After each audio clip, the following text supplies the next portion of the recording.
Bismillahirrahmanirrahim. Assalamualaikum warahmatullahi wabarakatuh. Selamat pagi Nanda-Nanda. Semoga hari ini Nanda-Nanda semua dalam keadaan sehat dan tetap bersemangat ya. Baik Nanda-Nanda, untuk pertemuan hari ini di pelajaran PT Aki di kelas 5. Minggu sebelumnya Yana sudah jelaskan tentang materi lafaz Allah yang sebelumnya ada harokat fathah atau harokat dhammah ya. Nah, materi ini dijelaskan sama Yanda dengan tujuan agar nanti Nanda ketika membaca Al-Quran bacaannya menjadi benar ya, menjadi tidak salah. Karena nanti kalau bacaannya salah maknanya juga jadi bisa berubah. Baik Nanda-Nanda semua, sebelum Yanda masuk ke pembahasan, Yanda akan ulas sedikit tentang lafaz jalalah yang sebelumnya menggunakan harokat fathah atau harokat dhammah. Nah, karena kemarin dicontoh ada beberapa yang masih belum tepat ya. Jadi lafaz Allah, lafaz jalalah atau lafaz Allah yang sebelumnya ada harokat fathah atau dhammah. Ya.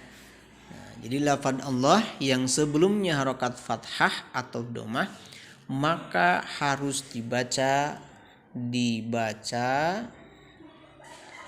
tebal ya, dibaca tebal atau sering disebut dengan tafkhim.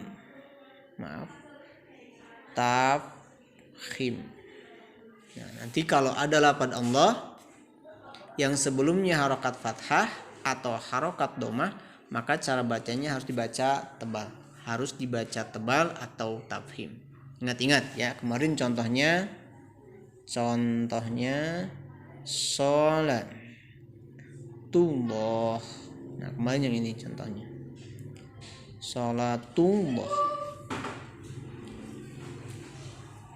Nah, ini lafaz Allah yang sebelumnya harokat dhammah. Ini bacanya tebal. Sama kalau ada harokat fathah juga sama. Umpamanya di sini subhanallah. Nah, ini subhanallah. Nah, ini harokatnya fathah, kedepannya ada lafaz Allah, maka cara bacanya juga tebal. Nah, untuk pertemuan hari ini kita lanjutkan, yaitu lafaz jalalah yang sebelumnya, kalau ini mau fathah sama dhammah. Nah, yang kedua itu lafaz jalalah yang sebelumnya harokat fathah. Jadi lafaz Allah, maaf bukan fathah tapi kasrah.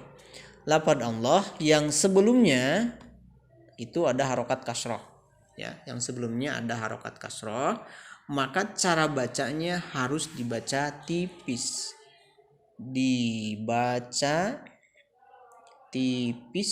Atau sering disebut dengan tarkik ya. Jadi nanti kalau ada lafaz Allah sebelumnya harokat kasroh maka cara bacanya dibaca tipis atau tarkik. Contoh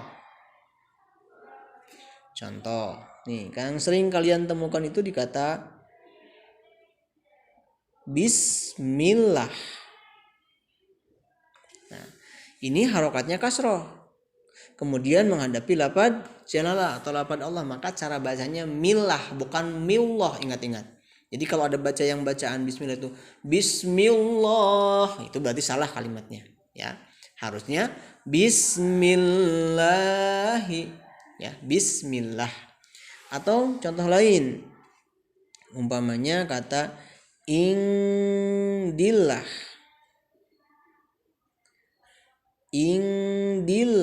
Nah, ini bacanya bukan indillah. Ingat, yang ini kasrah menghadapi lafaz Allah, bacanya bukan indillah tapi harus dibaca indillah. Sekali lagi, indillah.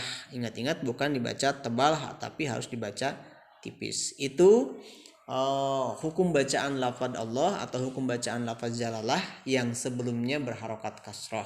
Jadi ingat-ingat, kalau sebelumnya harokatnya kasroh maka dibacanya harus tipis atau disebut dengan tarkik. Kalau sebelumnya harokat fathah atau dhammah maka cara bacanya harus dibaca tebal atau sering disebut dengan bacaan tarkik. Itu saja untuk materi hari ini. Anda tidak akan menugaskan menulis atau mencari contoh bacaannya, tapi Anda akan menugaskan menyimak dulu, pahami dulu ya, pahami dulu. Nanti kalian bisa melatih cara membacanya saja. Tidak usah dikirim ya, tidak usah dikirim di grup, tapi latihan dulu cara bacanya bagaimana. Terima kasih Nanda, terima kasih Mama dan Ayah yang sudah bisa mendampingi di rumah. Cukupkan sekian dari Anda. Assalamualaikum warahmatullahi wabarakatuh.